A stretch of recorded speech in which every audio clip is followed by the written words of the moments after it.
हमारे पास काफ़ी सारे सवाल आए ये जानने के लिए कि ट्रायंगुलर शेप प्लॉट्स हैं या फिर कुछ इरेगुलर शेप प्लॉट्स हैं, तो उसमें हम किस तरीके से सेंटर लें, किस तरीके से उसको कंसिडर करें कि हाँ ये ही नेट यूजेबल स्पेस है, इसमें एक डायरेक्शंस करेक्ट आएंगी और जो भी प्लेसमेंट्स हम अंदर प्लान करेंगे ट्रायंगुलर शेप प्लॉट्स में वो करेक्ट ही होंगी।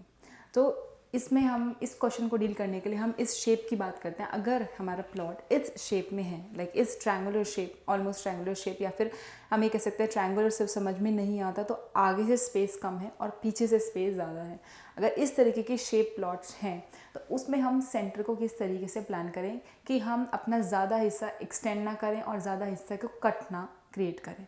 तो इसमें डील करने के लिए हमारे पास कुछ स्टेप्स हैं या कुछ तरीके हैं जिससे हम इसको सही तरीके से सेंटर ले सकते हैं। पहले एक इस तरीके का प्लान हमारे पास होना चाहिए और उसके लिए हमें सेंटर क्रिएट करने के लिए जितना ये स्पेस है इसका आप एक मिड पॉइंट पकड़ें।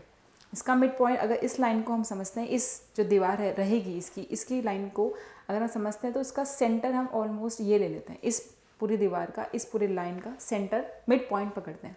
मिड पॉइंट पकड़ने के बाद हमें पास एक ये स्टेप है कि हम इसमें स्केलिंग की हेल्प से हम इसमें एक लाइन ड्रॉ करते हैं, एक इमेजिनरी लाइन हम ड्रॉ करते हैं। इस इमेजिनरी लाइन में हमें ये कंसिडर करना है कि जो ये लाइन है, अब हमारा स्पेस इतना है इधर राइट हैंड साइड की साइड से, इसमें क्या होगा कि ये जो स्पेस हम इतना देख रहे हैं ये वाला, ये सब एक कट होगा और ये जो स्पेस है ये एक एक्सटेंशन होगा। तो इस लाइन का तो हमारे पास सोल्यूशन निकल गया कि हम एक मिड पॉइंट लेकर हम इसको एक इमेजिनरी लाइन ड्रॉ कर सकते हैं और एक छोटा सा पार्ट उसको कट मानेंगे और इसको हम एक एक्सटेंशन मानेंगे। अब इस लाइन में ये फाइनल है, अब इसको ही हम ऐसे इसको भी जोड़ देंगे, इस इमेजिनरी लाइन को हम इस बेस लाइन से भी जोड़ देंगे। इसके बाद अब इस लाइन की बारी है, इस लाइन में भी हम सेम यही प्रोसीजर अप्लाई कर सकते हैं कि एक मिड पॉइंट पकड़ते हैं और इसमें एक इमेजिनरी लाइन को ड्रॉ करते हैं। और इस केस में भी ये जो ये पार्ट होगा ये एक कट माना जाएगा और ये जो पार्ट होगा ऊपर वाला ये एक एक्सटेंशन माना जाएगा। अब इसके बाद इस लाइन को हम इस बेस लाइन से फिर से कनेक्ट कर देते जैसे कि हमने इधर कनेक्ट किया। और अब जो लाइन है, अब जो हमारे पास सेंटर निकालने के लिए एक स्ट्रक्चर है, एक बेसिक एक प्लॉट है, वो अब ये नहीं है, ये ट्रायंगल नहीं है। अब ये जो इमेजिनरी लाइन के साथ हमने ड्रॉ किया था, अब ये एक फुल प्लॉट है इस तरीके से।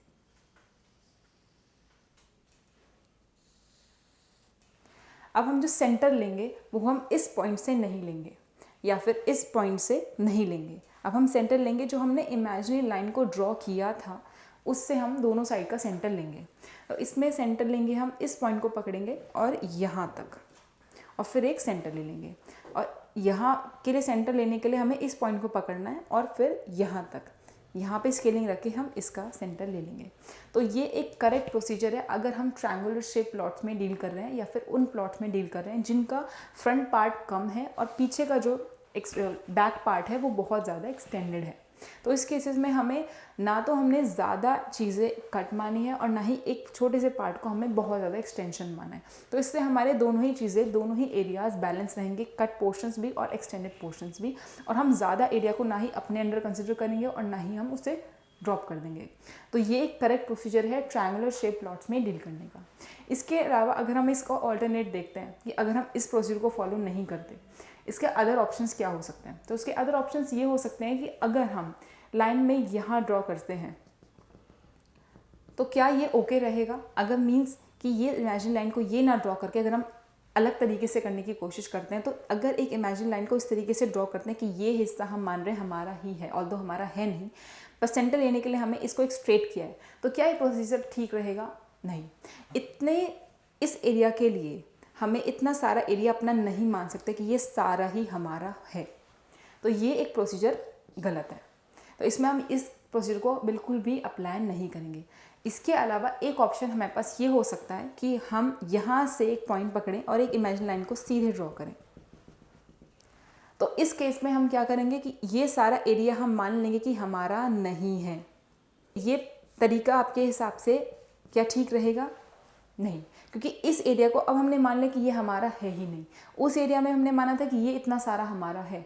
तो दोनों ही तरीके गलत हैं, दोनों ही तरीके में एक बैलेंस क्रिएट नहीं होता। हमें एक बैलेंस चाहिए कि ना ही ज़्यादा हमारा जाना चाहिए और ना ही हमें जो हमारा नहीं है उसको हमें कंसिडर करना है कि ये हमारे प्लॉट के अंडर में ही आता है, ऐसा नहीं होना चाहिए। तो हमें दोनों में बैलेंस क्रिएट करने के लिए थोड़ा सा हिस्से को अपना मानना है और थोड़े से हिस्से को एक्सटेंशन मानना है कि जो हमारा नहीं है, एक्सटेंडेड है। तो उसमें सिर्फ एक यही तरीका होता है कि हम एक मिड पॉइंट पकड़ें और तब एक इमेजिन लाइन को ड्रॉ करें, ना कि फुल प्लॉट के बाहर से एक लाइन ड्रॉ करें या फिर फुल प्लॉट के एक अंदर से लाइन ड्रॉ करें। ये तरीके गलत होंगे। और दूसरे जो है कुछ चीज़ों का हमें ध्यान रखना पड़ता है कि ओपन स्पेस एरियाज़ कितने हैं। सपोज़ इतने हिस्से में अगर हम अंदर से लाइन ड्रॉ करते हैं और इतने जो हिस्सा है इसमें उन्होंने इसे ओपन ही छोड़ा है, सिटिंग एरिया के लिए छोड़ा है, जिसमें कि कोई कंस्ट्रक्शन नहीं होगा, कोई कॉन्क्रीट नहीं डलेगा, उस केस में हम डेफिनेटली इस स्टेप पे जा सकते हैं कि हम एक अंदर से लाइन ड्रॉ करें और फिर प्लॉट को इतना ही मानें। फिर उस केस में हम बाहर से या फिर कोई मिड पॉइंट नहीं पकड़ेंगे, बिकॉज ये ऑलरेडी इसमें छत है ही नहीं, कंक्रीट है ही नहीं, और कंस्ट्रक्शन सिर्फ इतना दीवार इतनी ही रहेगी, सिर्फ इसे सिटिंग एरियाज़ के लिए हम यूज़ करेंगे या फिर गार्डन के लिए इस्तेमाल करेंगे। तो उस केसेस में हमें बाहर से या फिर मिड पॉइंट नहीं लेना है, फिर हमें अंदर से ही लाइन ड्रॉ करनी है, बिकॉज कॉन्क्रीट नहीं है, बिकॉज एक प्रॉपर दीवार नहीं है। तो ये दो तरीके हैं एक ट्रायंगुलर शेप्स प्लॉट में डील करने के लिए, और उसमें हम इस तरीके से सेंटर लेंगे।